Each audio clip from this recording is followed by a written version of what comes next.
Hi, hello, welcome back to the Vidyadhana Defense Academy under batch of Bhishma. So ನೀವು ಕೂಡ Fauji ಆಗಬೇಕಾ? Join Vidyadana defence academy. So ಹಾಗಾದ್ರೆ ನೋಡಬೇಕಾಗಿರೋದು ಇಲ್ಲಿ ಇನ್ನೊಂದಿಷ್ಟು important ಮಾದರಿ ಪ್ರಶ್ನೆಗಳನ್ನ ನಾವಿಲ್ಲಿ ಏನ್ ಮಾಡ್ತಿದ್ವಿ ಇವತ್ತು ಡಿಸ್ಕಸ್ ಮಾಡಕ್ ಹೋಗೋಣ. ಮೊದಲನೇ, so first question, which is the highest mountain in the world? So question ಅನ್ನ ಕರೆಕ್ಟ್ ಆಗಿ ಅರ್ಥ ಮಾಡ್ಕೊಳ್ಳೋಣ. Highest mountain in the world ಕೊಟ್ಟಿರುವಂತದ್ರಲ್ಲಿ highest mountain in the world, ಜಗತ್ತಿನ ಅತಿ ಎತ್ತರದ ಪರ್ವತ ಯಾವುದು ಅನ್ನೋದನ್ನ ಕೇಳ್ತಾ ಇದ್ದಾರೆ. ಸೊ ಹಾಗಾದ್ರೆ ಆಪ್ಷನ್ ಕೊಟ್ಟಿರುವಂತದ್ದನ್ನು ನೋಡೋಣ. Mount Everest, Kanchenjunga, so next Lhotse as well as Makalu. So option correct answer ಯಾವುದು ಅಂತಂದ್ರೆ option A, mount Everest. Mount Everest ಇದರ ಉದ್ದ ಎಷ್ಟು ಅನ್ನೋದನ್ನು ಕೂಡ ನೋಡೋದಾದ್ರೆ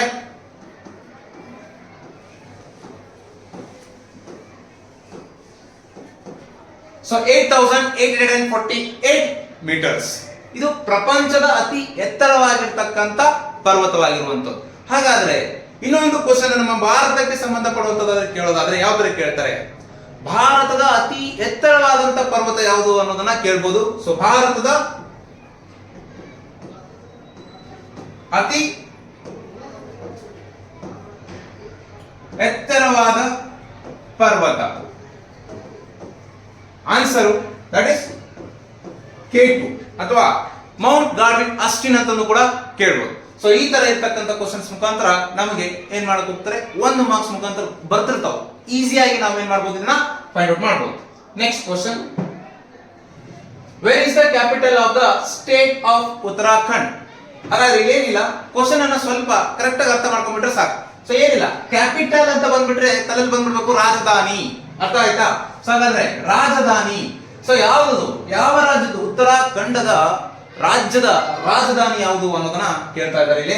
ಸೊ ಆಪ್ಷನ್ ಅಲ್ಲಿ ನೋಡೋದು Dehradun, Nainital, next Haridwar and next ಯಾವ್ದ ಪಾಟ್ನಾನಗರ್. ಸೊ ನೋಡ್ಬೋದು ನಾವಿಲ್ಲಿ ಕರೆಕ್ಟ್ ಆನ್ಸರ್ ಬಂದ್ಬಿಟ್ಟು ಡೂನ್ಗಳಲ್ಲೇ ಅತಿ ದೊಡ್ಡದಾದಂತ Doon, that is Dehradun.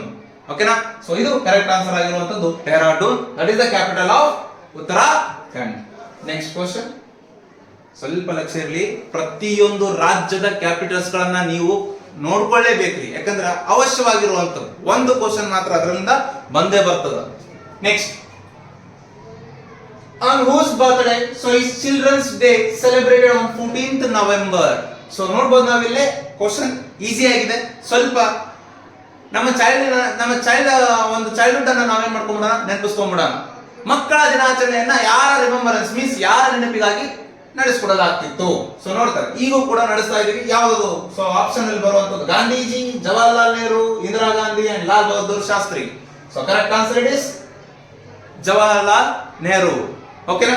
So ಇದ್ರ ಬಗ್ಗೆ ಸೊ ಈ ತರ ಇರ್ತಕ್ಕಂಥ ಒಂದು ಡೇಟ್ ಮುಖಾಂತರ ಮೀನ್ಸ್ ದಿನಾಂಕಗಳ ಮುಖಾಂತರ ನಮಗೆ ಏನ್ ಮಾಡ್ತಾರೆ, ಒಂದು ಕ್ವಶನ್ ಅನ್ನ ಬರ್ತಾ ಇರ್ತದೆ. ಸೊ ನೋಡ್ಬೋದು ನಾವು ಜನವರಿ 12 ಯೂತ್ ಡೇ, ಯುವ ದಿನ, ರಾಷ್ಟ್ರೀಯ ಯುವಕರ ದಿನ ಅಂತ ಕರಿತೀವಿ ನಾವು ಅದನ್ನ. ಸೊ ಓಕೆನಾ, ಇಂಪಾರ್ಟೆಂಟ್ ಕ್ವಶನ್. ನೆಕ್ಸ್ಟ್ ಅದೇ ತರ ಸೆಪ್ಟೆಂಬರ್ 5 ಶಿಕ್ಷಕರ ದಿನಾಚರಣೆ.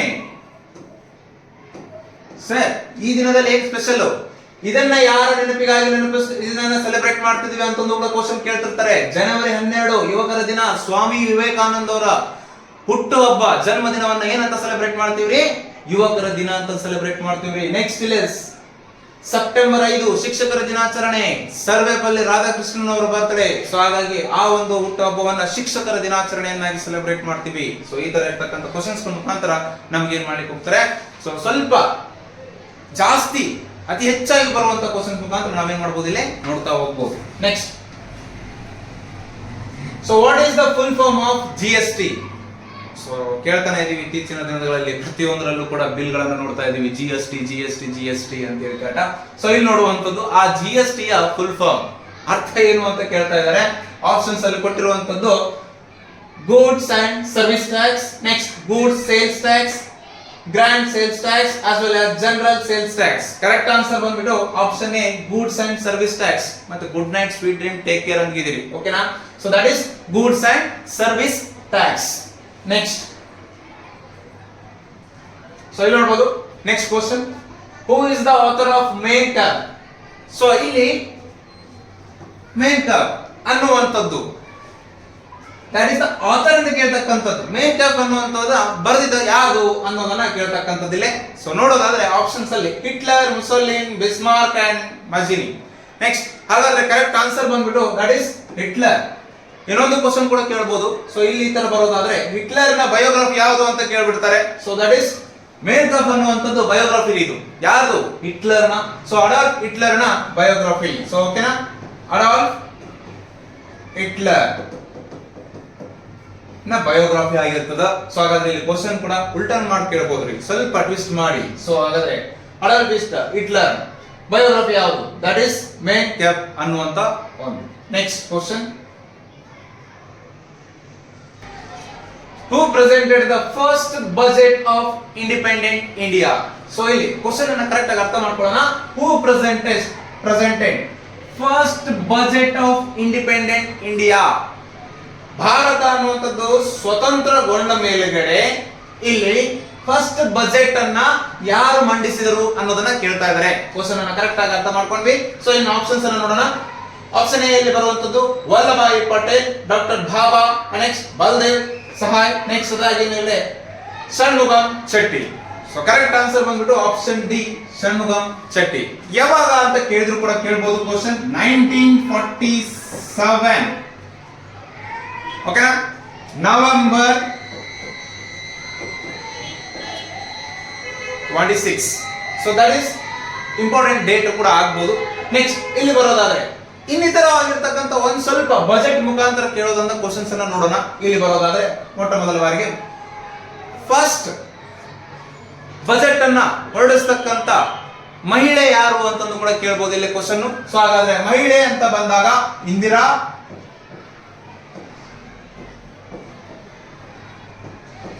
ಗಾಂಧಿ ಅವರು ಮೊಟ್ಟ ಮೊದಲ ಮಹಿಳೆ ಆಗಿರ್ತಾರೆ ಯಾವುದನ್ನ ಬಜೆಟ್ ಅನ್ನ ಹೊರಡಿಸಿದ್ರು. ನೆಕ್ಸ್ಟ್ ಹಾಗಾದ್ರೆ ಅತಿ ಹೆಚ್ಚು ಬಜೆಟ್ ಅನ್ನ ಹೊರಡಿಸ್ತಕ್ಕಂಥ ಮಹಿಳೆ ಯಾರು ಅಂತಂದು ಕೂಡ ಕ್ವಶನ್ ಕೇಳಬಹುದು ಇಲ್ಲಿ. ಅತಿ ಹೆಚ್ಚು ಓಕೆನಾ, ಅದು ನಿರ್ಮಲಾ ಸೀತಾರಾಮನ್. ಈಗಿರುವಂತ ಪ್ರೆಸೆಂಟ್ ಹಣಕಾಸು ಮಂತ್ರಿ ಕೂಡ ನಿರ್ಮಲಾ ಸೀತಾರಾಮನ್. ಎಷ್ಟು ಬಾರಿ ಬಜೆಟ್ ಅನ್ನ ಮಂಡಿಸಿದರು? 7 ಬಾರಿ. ಈಗ ನೆಕ್ಸ್ಟ್ ಏನಾದರೂ ಕೂಡ ಬಜೆಟ್ ಅನ್ನ ಮಂಡಿಸಿದ್ರೆ 8 ಬಾರಿ ಆಗ್ತದ್ರಿ. ಸ್ವಲ್ಪ ಕ್ವಶನ್ ಅನ್ನ ಅರ್ಥ ಮಾಡ್ಕೊಳ್ಳಿ. ನೆಕ್ಸ್ಟ್ ಹಾಗಾಗಿ ಮೇಲ್ಗಡೆ ಹಾಗಾದ್ರೆ ಇದಾಯ್ತು. ಇಲ್ಲಿ ಅತಿ ಹೆಚ್ಚು ಬಾರಿ ಸುಮಾರು 10ಕ್ಕಿಂತ ಹೆಚ್ಚು ಬಾರಿ ಇಲ್ಲಿ ಇರ್ತಕ್ಕಂಥದ್ದು ಒಬ್ರು ಏನ್ ಮಾಡಿದ್ದಾರೆ, ಬಜೆಟ್ ಅನ್ನ ಹೊರಡಿಸಿದ್ದಾರೆ. ಅವ್ರು ಯಾರು ಅಂತಂದು ಕೂಡ ಕ್ವಶನ್ ಅನ್ನ ಕೇಳಬಹುದು. That is Morarji Desai.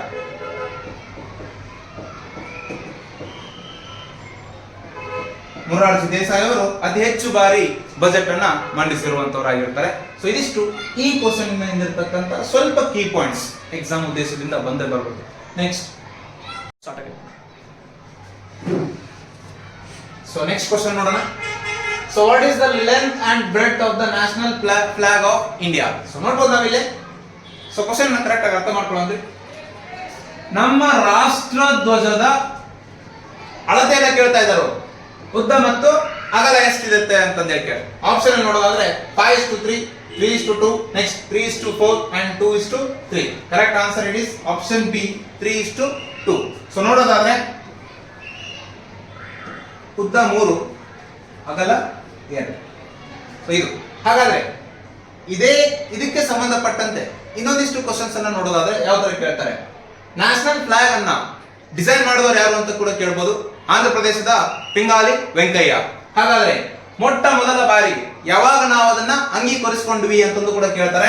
ಅಂಗೀಕರಿಸಿಕೊಂಡಿದ್ದು ಯಾವಾಗ ಅಂತ ಕೇಳ್ತಕ್ಕಂಥದ್ದು.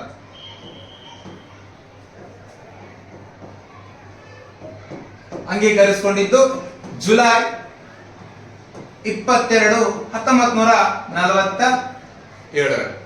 ಓಕೆ, ನೆಕ್ಸ್ಟ್ ಕ್ವಶನ್ ನೋಡೋಣ.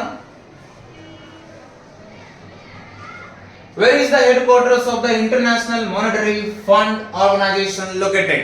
So simply short form ಮಾಡೋದು ಕೂಡ ಕೇಳ್ತಿರ್ತಾರೆ. IMF. ಓಕೆನಾ, ಇಂಟರ್ನ್ಯಾಷನಲ್ ಮಾನಿಟರಿ ಫಂಡ್. ಸೊ ಹಾಗಾದ್ರೆ ಹೆಡ್ ಕ್ವಾರ್ಟರ್ಸ್ ಅಂತಂದ್ರೆ ಮುಖ್ಯ ಕಚೇರಿ ಓಕೆನಾ. ಸೊ ನೋಡತಕ್ಕಂಥದ್ದು ಇಲ್ಲಿ. ಸೊ ಹಾಗಾದ್ರೆ where is the headquarters of the international monetary fund organisation located. So ಹಾಗಾದ್ರೆ IMF ನ ಮುಖ್ಯ ಕೇಂದ್ರ ಕಚೇರಿ ಎಲ್ಲಿದೆ ಅಂತದನ್ನ ಕೇಳ್ತಕ್ಕಂಥದ್ದು ನೋಡತಕ್ಕಂಥದ್ದು. ಸೊ ಹಾಗಾದ್ರೆ option A, so that is Washington DC, next Geneva, next New York as well as Manila. So correct answer option A, Washington DC ಯಲ್ಲಿ ಇರುವಂತದ್ದು ಕೇಂದ್ರ ಕಚೇರಿ. IMF ದ ಕೇಂದ್ರ ಕಚೇರಿ ಎಲ್ಲಿದೆ? So that is Washington DC, ಅಂತಾರಾಷ್ಟ್ರೀಯ ಹಣಕಾಸು ಸಂಸ್ಥೆ ಅಂತ ಕರಿತೀವಿ ನಾವು ಇದನ್ನ. ಸೊ ಇಲ್ಲಿ ಒಂದಿಷ್ಟು ವಿಶ್ವಸಂಸ್ಥೆಯ ಅಂಗ ಸಂಸ್ಥೆಗಳಿದಾವಲ್ರಿ, ಅದ್ರ ಮೇಲ್ಗಡೆ ಹೆಡ್ ಕ್ವಾರ್ಟರ್ಸ್ ಅನ್ನ ಕೇಳ್ತಾ ಇರ್ತಾರೆ. ಸ್ವಲ್ಪ ಅದ್ರ ಮೇಲ್ಗಡೆ ನಿಗಾ ವಹಿಸಿ. How long does it take for the sunlight to reach earth? So question ಇಷ್ಟೇ, ಸೂರ್ಯನ ಬೆಳಕು ಭೂಮಿಯನ್ನ ಮುಟ್ಲಿಕ್ಕೆ ಎಷ್ಟು ಟೈಮ್ ತಗೋತದ ಅಂತ ಕೇಳ್ತಾ ಇದ್ದಾರೆ. ಸೊ ಆಪ್ಷನ್ಸ್ ಅಲ್ಲಿ ಇರೋದು 1 second, 6 minute and next 5 minutes, 10 minutes. Correct answer that is 10 minutes. Correct. ನಾವು ನೋಡ್ತಾ ಹೋದ್ರೆ ಸನ್ಲೈಟ್ ಅನ್ನುವಂಥದ್ದು ಭೂಮಿಗೆ ಸೊ ರೀಚ್ ಆಗಬೇಕಾಗಿತ್ತು ಅಂತಂದ್ರೆ 8 ಮಿನಿಟ್ 20 ಸೆಕೆಂಡ್ಸ್ ರೀಚ್ ಆಗುತ್ತೆ. ಸೊ ಇಲ್ಲಿ ಆಪ್ಷನ್ ಅಲ್ಲಿ 8 ಮಿನಿಟ್ ಇಲ್ಲ, 8 ಮಿನಿಟ್ 20 ಸೆಕೆಂಡ್ ಇಲ್ಲ ಅಂತಂದ್ರೆ go with option D 10 minutes ಇದೆ. ಸೊ ಅದನ್ನ ಹಾಕ್ಬೋದು. So that is also be correct answer. Next ಇದು ಆಯ್ತು. ಇನ್ ನೆಕ್ಸ್ಟ್ ಇನ್ನೊಂದು ತರನು ಕೂಡ ಕ್ವಶನ್ ಅನ್ನ ಬರೋದಾದ್ರೆ ಮೂನ್ ಲೈಟ್ ಅನ್ನುವಂಥದ್ದು ಟು ರೀಚ್ ಅರ್ತ್, ಇದು ಕೂಡ ಕ್ವಶನ್ ಬರ್ಬೋದು. ಇಲ್ಲಿ ಸೂರ್ಯನ ಬೆಳಕು ಸೊ ಭೂಮಿಯನ್ನ ಮುಟ್ಲಿಕ್ಕೆ ಅಂತ ಕೇಳಿದ್ರೆ, ಇಲ್ಲಿ ಚಂದ್ರನ ಬೆಳಕು ಭೂಮಿಯನ್ನ ಮುಟ್ಲಿಕ್ಕೆ ಎಷ್ಟು ಸೆಕೆಂಡ್ ಅನ್ನ ತಗೋತದ, ಎಷ್ಟು ಟೈಮ್ ಅನ್ನ ತಗೋತದ ಅಂತ ಕೇಳ್ತಾ ಇರ್ತಾರೆ. So correct answer that is 1.3 seconds. So 1.3 seconds ಯಾವುದು? ಚಂದ್ರನ ಬೆಳಕು. ಸೂರ್ಯನ ಬೆಳಕು 8 ಮಿನಿಟ್ 20 ಸೆಕೆಂಡ್ಸ್. ಆಪ್ಷನ್ ಇಲ್ಲ ಅಂತಂದ್ರೆ so nearly that is 10 minutes ಇದೆ. So correct answer 10 minutes. Next question, in which year All India Radio was established? So question correct ಆಗಿ ಅರ್ಥ ಮಾಡ್ಕೊಳ್ಳೋಣ. in which year ಯಾವ ವರ್ಷದಲ್ಲಿ all India radio was establish ಆಗಿದೆ, ಯಾವಾಗ ಜಾರಿಗೆ ಬಂದಿದೆ? ಆಲ್ ಇಂಡಿಯಾ ರೇಡಿಯೋ ಅನ್ನುವಂಥದ್ದು ಯಾವಾಗ ಜಾರಿಗೆ ಬಂದಿದೆ? Option 1927, 1950, 1947, 1936. Correct answer option D 1936. ಇದನ್ನ ಆಕಾಶವಾಣಿ ಅಂತಂದು ಕೂಡ ಕರೀತಕ್ಕಂಥದನ್ನ ನೋಡುವ. ಇತರ ಮಾಹಿತಿಯನ್ನ ನೋಡೋದಾದ್ರೆ ರೇಡಿಯೋ ಅಂತ ಬಂದಿದೆ, ಸ್ವಲ್ಪ ಲಕ್ಷ್ಯ ಇರಲಿ. ಸರಿ, ದ ಫಾದರ್ ಆಫ್ ರೇಡಿಯೋ ಅಂತಂದು ಕೂಡ ಕೇಳಬಹುದಿಲ್ಲ. ಸೊ ಹಾಗಾದ್ರೆ ಯಾರಾಗಿದ್ರು ಪಿತಾಮಹ, ರೇಡಿಯೋನ ಪಿತಾಮಹ ಅಂತಂದ್ರೆ ಯಾರಾಗಿದ್ರು ಅಂತಂದು ಕೂಡ ಕೇಳ್ತಕ್ಕಂಥದ್ದು. So that is G Marconi. So ಎಕ್ಸಾಮಿಗೆ ಬರೋ ಉದ್ದೇಶದಿಂದ ಹೇಳ್ತಾ ಇದೀನಿ. ಸೊ ಬರ್ಬೋದು. Next question, who was the first Indian governor of Reserve Bank of India? Question ಅನ್ನ ಮತ್ತೆ ಒಳ್ಳೆ ವಾಪಸ್ ಹೋಗಿನ ಮುಂಚೆದ. ಸೊ ಆಫ್ಲೈನ್ ಕ್ಲಾಸಸ್ ಕೂಡ ಸ್ಟಾರ್ಟ್ ಆಗ್ತಾ ಇದಾವೆ. ಸೊ ಜಾಯಿನ್ ಆಗಿ ಗದಗಲ್ಲಿ ವಿದ್ಯಾದಾನ ಡಿಫೆನ್ಸ್ ಅಕಾಡೆಮಿ ಅನ್ನುವಂಥದ್ದು. Okay. Next, who was the first Indian governor of Reserve Bank of India? So question ಅನ್ನ ಕರೆಕ್ಟ್ ಆಗಿ ಅರ್ಥ ಮಾಡ್ಕೊಳ್ಳೋಣ. who was the first Indian ಅಂತ ಕೇಳ್ತಾ ಇದ್ದಾರೆ ನೋಡಿ. ಇಂಡಿಯನ್, ಭಾರತೀಯ, ಮೊದಲ ಭಾರತೀಯ ಅಂತ ಕೇಳ್ತಾ ಇದ್ದಾರೆ. ಮೊದಲ ಭಾರತೀಯ governor of reserve bank India. So reserve bank of India RBI ನ ಗವರ್ನರ್ ಅನ್ನುವಂಥವ್ರು ಯಾರಾಗಿದ್ರು? ಮೊಟ್ಟ ಮೊದಲ, ಇಲ್ಲಿ ಕ್ವಶನ್ ಅನ್ನು ಕರೆಕ್ಟ್ ಆಗಿ ನೋಡ್ಕೊಳ್ಳಿ, ಇಲ್ಲಿ ಬಾಕ್ಸ್ ಹಾಕಿದೀನಿ, ದಟ್ ಇಸ್ ರೌಂಡ್ ಮಾರ್ಕ್ ಹಾಕಿದೀನಿ. ಇಂಡಿಯನ್, ಭಾರತೀಯ ಅಂತ ಕೇಳ್ತಾ ಇದ್ದಾರೆ. ಹಾಗಾದ್ರೆ ನೋಡೋಣ ಅಂತಿಲ್ಲ ಆಪ್ಷನ್ಸ್ ಅಲ್ಲಿ RN Malhotra, doctor Manmohan Singh, next Smith, next ಯಾವ್ದ sir CD Deshmukh. Correct answer ಭಾರತೀಯ ಅಂತ ಕೊಟ್ಟಿದ್ದಾರೆ ಅಂದ್ಮೇಲೆ ಆಪ್ಷನ್ ಡಿ ಹೋಗೋಣ, ಸರ್ CD ದೇಶ್ಮುಖ್ ಅವರು. ಅರ್ಥ ಆಯ್ತಾ? ನೆಕ್ಸ್ಟ್, ಹಾಗಾದ್ರೆ first governor of reserve bank India ಅಂತ ಕೇಳ್ಬಿಟ್ರೆ ಅಂತಂದ್ರೆ ದಟ್ ಈಸ್ ಸ್ಮಿತ್ ಅವರು. ಓಕೆನಾ? ಫಸ್ಟ್ ಇಂಡಿಯನ್ ಅಂತ ಬಂದಾಗ ದೇಶ್ಮುಖ್ ಅವರಾಗಿರ್ತಾರೆ. ನೆಕ್ಸ್ಟ್, ಹಾಗಾದ್ರೆ ಪ್ರೆಸೆಂಟ್ ಯಾರಿದ್ದಾರೆ ಅನ್ನುವಂಥದ್ದನ್ನು ಕೂಡ ಕೇಳಬಹುದು. ಪ್ರೆಸೆಂಟ್ ಈಗಿನ ಗವರ್ನರ್ ಯಾರಿದ್ದಾರೆ ರಿಸರ್ವ್ ಬ್ಯಾಂಕ್ ಆಫ್ ಇಂಡಿಯಾದ್ದು? So that is Sanjay Malhotra. Sanjay Malhotra ಅವರು present governor of so that is reserve bank of India ಅನ್ನೋದನ್ನ ನೋಡ್ತಕ್ಕಂಥದ್ದು. ಸೊ ಇನ್ನೊಂದು ಕ್ವಶನ್ ಜನರಲ್, ಸೊ ಇಲ್ಲಿ ಬರ್ಬೋದು ನಮಗೆ ಕರೆಂಟ್ ಅಫೇರ್ಸ್ ಮುಖಾಂತರ. ಸೊ ಯಾವುದು ಅಂದ್ರೆ ಆಪ್ಷನ್ ಬಿ ಅಲ್ಲಿ ಇದೆ ನೋಡಿ, doctor Manmohan Singh recently passed ಅವೇ. ಸೊ ಇಲ್ಲಿ ಕ್ವಶನ್ ಬರ್ಬೋದು, ಇತ್ತೀಚೆಗೆ ನಡೆದಂತ ಘಟನೆಗಳಲ್ಲಿ ಅತಿ ಹೆಚ್ಚಾಗಿ ಕ್ವಶನ್ಸ್ ಗಳನ್ನ ಬರ್ತಿರ್ತಾರೆ ಕರೆಂಟ್ ಅಫೇರ್ಸ್ ಮುಖಾಂತರ. ಸೊ ಹಾಗಾದ್ರೆ ಮನಮೋಹನ್ ಸಿಂಗ್ ಅವ್ರ ಬಗ್ಗೆ ಸ್ವಲ್ಪ ನೋಡೋದಾದ್ರೆ ಎಷ್ಟನೇ ಪ್ರೈಮ್ ಮಿನಿಸ್ಟರ್ ಆಗಿದ್ರು ಅನ್ನೋದನ್ನ ಕೂಡ ನೋಡಬಹುದು. ಸೊ ದಟ್ ಇಸ್ 13ನೇ 13th prime minister of India. So ಹಾಗಾದ್ರೆ ಸಿಖ್ ಧರ್ಮದ ಮೊದಲ ಪ್ರಧಾನಮಂತ್ರಿ ಯಾರು ಅಂತಂದು ಕೂಡ ಕೇಳ್ತಾರೆ. ದಟ್ ಇಸ್ ಯಾರು? ಮನಮೋಹನ್ ಸಿಂಗ್ ಅವರು, ಸಿಖ್ ಧರ್ಮದ ಮೊದಲ ಪ್ರಧಾನಮಂತ್ರಿ. ಹಾಗಾದ್ರೆ ಎಷ್ಟನೇ ಪಂಚವಾರ್ಷಿಕ ಯೋಜನೆಯಲ್ಲಿ ಉಪಾಧ್ಯಕ್ಷರಾಗಿ ಕೆಲಸ ಮಾಡಿದ್ದಾರೆ ಅಂತಂದು ಕೂಡ ಕೇಳಬಹುದು. ಉಪಾಧ್ಯಕ್ಷರಾಗಿದ್ದರು ಅಂತಂದು ಕೇಳ. ಸೊ ಎಷ್ಟನೇದು? 7ನೇ ಪಂಚವಾರ್ಷಿಕ ಯೋಜನೆಯಲ್ಲಿ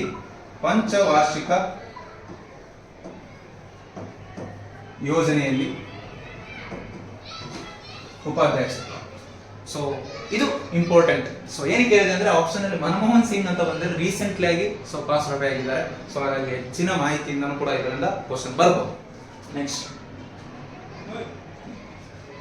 what type of economy is there in India? So ಭಾರತದ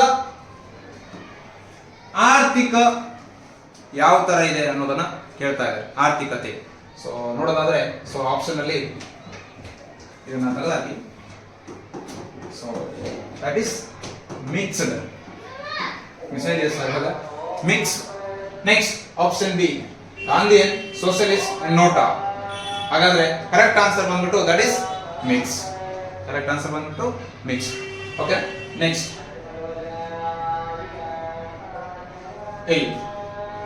when was the first proclamation of emergency in India? So ಹಾಗಾದ್ರೆ ನೋಡೋದಾದ್ರೆ ಫಸ್ಟ್ ಕ್ವಶನ್ ಅಲ್ಲಿ ಬರೋದಾದ್ರೆ ಇಲ್ಲಿ ಫಸ್ಟ್ proclamation of emergency ತುರ್ತು ಪರಿಸ್ಥಿತಿ. ಸೊ ನಮ್ಮ ಭಾರತದಲ್ಲಿ ತುರ್ತು ಪರಿಸ್ಥಿತಿ ಯಾವಾಗ ಆಯ್ತು? ಪ್ರಥಮ ಬಾರಿಗೆ ಫಸ್ಟ್. ದಟ್ ಇಸ್ ಇಯರ್ ಕೇಳ್ತಾ ಇದ್ದಾರೆ 1975, 1971, 1965, 1962. Correct answer option B 1962. So China ಮತ್ತು ಭಾರತದ ನಡುವೆ ಯುದ್ಧ ಆದಾಗ 1962ರಲ್ಲಿ ಮೊಟ್ಟ ಮೊದಲ ಬಾರಿಗೆ ಎಮರ್ಜೆನ್ಸಿಯನ್ನ ನಾವೇನ್ ಮಾಡ್ತೀವಿ? ತುರ್ತು ಪರಿಸ್ಥಿತಿಯನ್ನ ಹೊರಡಿಸಿದ್ವಿ. ಹಾಗಾದ್ರೆ ಇಲ್ಲಿ ಯಾರಿದ್ರು ಪ್ರೈಮ್ ಮಿನಿಸ್ಟರ್ ಅಂತಂದು ಕೂಡ ಕೇಳಬಹುದು. So that is Jawaharlal Nehru ಅವರು ಸೊ ತುರ್ತು ಪರಿಸ್ಥಿತಿಯನ್ನ ಹೊರಡಿಸಿದ್ರು. ನೆಕ್ಸ್ಟ್, ಅಷ್ಟೇ ಅಲ್ಲದೆ ಎಷ್ಟು ತುರ್ತು ಪರಿಸ್ಥಿತಿಗಳಿದಾವೆ ಕೂಡ ಸೊ ನಿಮಗೆ ಗೊತ್ತಿರಬೇಕು. ಸೊ ಹಾಗಾದ್ರೆ 1962 ಮೊಟ್ಟ ಮೊದಲನೇದಾದ್ರೆ 1971 ಪಾಕಿಸ್ತಾನ್ ಮತ್ತು ಭಾರತ ಅನ್ನುವಂತ ಯುದ್ಧದಲ್ಲಿ ಸೊ ಎರಡನೇ ತುರ್ತು ಪರಿಸ್ಥಿತಿ. ಸೊ ನೆಕ್ಸ್ಟ್ 1975ರಲ್ಲಿ ಮೂರನೆಯ ತುರ್ತು ಪರಿಸ್ಥಿತಿ ಅನ್ನೋದನ್ನ ನೋಡಬಹುದು. ಹಾಗಾದ್ರೆ 1, 2, 3 ಎಕ್ಸಾಮಿನ ಉದ್ದೇಶದಿಂದ ಅತಿ ಹೆಚ್ಚಾಗಿ ಬರಬಹುದು. ಸೊ ಈ ಮೂರು ತುರ್ತು ಪರಿಸ್ಥಿತಿಯ ಬಗ್ಗೆ ಸೊ ಗೊತ್ತಿರಲಿ. Next question. So next question ಹೋಗೋಕ್ಕಿಂತ ಮುಂಚೆ ಗದಗದಲ್ಲಿ Vidyadana defence academy offline batches ಕೂಡ ಸ್ಟಾರ್ಟ್ ಆಗ್ತಾ ಇದಾವೆ. ಸೊ ಜಾಯಿನ್ ಆಗಿ. ನೀವು ಕೂಡ ಫೌಜಿ ಆಗ್ಬೇಕಾ? Join Vidyadana defence academy. Next question ಹೋಗೋಣ. whose responsibility is to prepare electoral rolls in India? So ಹಾಗಾದ್ರೆ ನೋಡಬಹುದು ನಾವು ಇಲ್ಲಿ ಕ್ವಶನ್ ಕರೆಕ್ಟ್ ಆಗಿ ಅರ್ಥ ಮಾಡ್ಕೊಳ್ಳೋಣ. who prepare electoral, ಓಕೆನಾ? So in India. ಸೊ ನೋಡಬಹುದು ಎಲೆಕ್ಟ್ರಲ್ ರೋಲ್ಸ್ ಅಂತ ಕೇಳ್ತಾರೆ. ಎಲೆಕ್ಟ್ರಲ್ ರೋಲ್ಸ್ ಅಂತಂದ್ರೆ ಸೊ ಇಲ್ಲಿ ನೋಡಬಹುದು ನಾವು ಕಂಪ್ಲೀಟ್ ಆಗಿ ಲಿಸ್ಟ್. ಎದ್ರ ಲಿಸ್ಟ್? ಮತದಾರರ ಪಟ್ಟಿ ಅನ್ನೋದನ್ನ ಕರೆಕ್ಟ್ ಆಗಿ ನೆನಪಿಟ್ಕೊಳ್ಳಿ. ಮತದಾರರ ಪಟ್ಟಿ ಯಾರು ರೆಡಿ ಮಾಡ್ಕೊಳ್ತಾರೆ ಅಂತಂದ್ರೆ ಕೇಳ್ತಾ ಇದ್ದಾರೆ. ಆಪ್ಷನ್ಸ್ ಅಲ್ಲಿ election officer, election commission, local administrator and next parliament. So correct answer option B election commission. Okay, ಚುನಾವಣಾ ಆಯೋಗ ಅನ್ನೋದನ್ನ ಕರಿತೀವಿ ನಾವು. Next question. ಹಾಗಾದ್ರೆ ಇಲ್ಲಿ what is the minimum age for the adoption of the governor in the state? So ಹಾಗಾದ್ರೆ simple question ಏನಿದೆ ಅಂತಂದ್ರೆ ಗವರ್ನರ್ ಆಗ್ಬೇಕಾಗಿತ್ತು ಅಂತಂದ್ರೆ ಎಷ್ಟು ಮಿನಿಮಮ್ ಅಂದ್ರೆ ಏನು? ಕನಿಷ್ಠ ವಯಸ್ಸಿರಬೇಕು ಅನ್ನೋದನ್ನ ಕೇಳ್ತಾ ಇದ್ದಾರೆ ಅಷ್ಟೇ. ಇಂಪಾರ್ಟೆಂಟ್ ಇವೆಲ್ಲ ಕ್ವಶನ್ಸ್ಗಳು ಪ್ರತಿ ಸಾರಿ ಗುರುಕುಲ ಕ್ವಶನ್ಸ್ಗಳನ್ನ ಬರ್ತಾನೆ ಇದಾವೆ ಇದ್ರ ಮೇಲ್ಗಡೆ.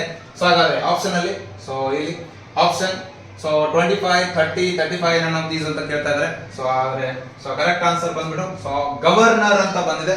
So that is governor, option B 35.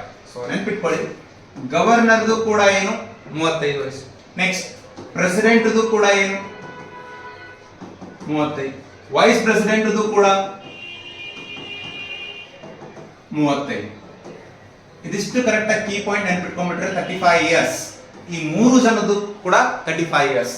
ಇನ್ನು ಉಳಿದಂತದ್ದು 30 ರಾಜ್ಯಸಭಾ. ನೆಕ್ಸ್ಟ್ ಹಾಗಾದ್ರೆ 25 ಲೋಕಸಭಾ. ಮುಗಿತು. ಸೊ ಇದರಿಂದ ಅತಿ ಹೆಚ್ಚಾಗಿ ಕ್ವಶನ್ಸ್ಗಳು ಬರ್ತಿರ್ತವೆ, ಸ್ವಲ್ಪ ಕಾನ್ಸಂಟ್ರೇಟ್. ಓಕೆ.